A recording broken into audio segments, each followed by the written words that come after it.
Well, Jamie, we have joined the exodus of what must be tens of thousands, it must be hundreds of thousands of people who are now trying, scared civilians trying to get themselves out of Kyiv. This is after a series of missile strikes which had woken us up in the very early mornings, initially around the outskirts of Kyiv, and we understand that those were targeted at military installations in the northwest of Kyiv, targeting also the two airports that are based here.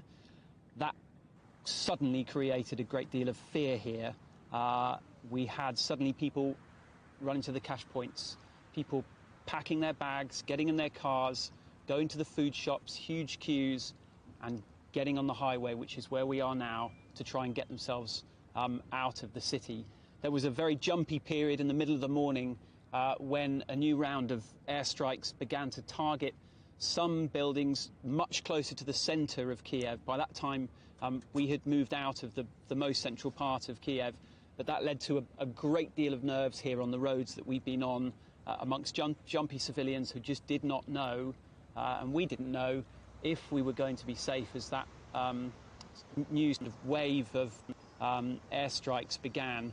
Now, at the moment, we have reports of a breach by soldiers up on the border with Belarus as well. The Kyiv region is the report that has been breached.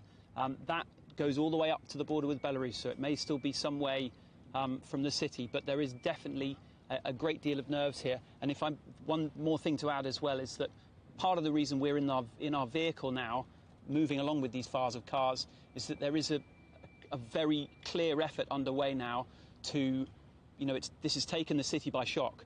There's no doubt about that. And there is a very quick move to try and prepare for the defence of the city. Even when we got our camera out of the car, we were very quickly told to shut that camera down, even by civilians. They are preparing to defend their city, and they do not want broadcasting and pictures to get out to give a better idea of exact locations. Guy, is there any word from the Ukrainian government? What's the response from the Ukrainian president?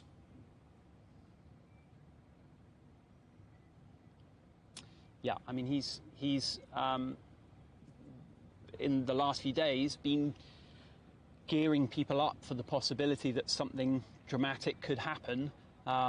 We saw reports over the last 24 hours or so that the Ukrainian government had been handed intelligence by the United States warning of an imminent attack, and you had then seen these warnings from the Ukrainian president giving national addresses, telling people that he was determined to fight, continue to send out that message, now is the time to admit us to move us toward EU and NATO membership.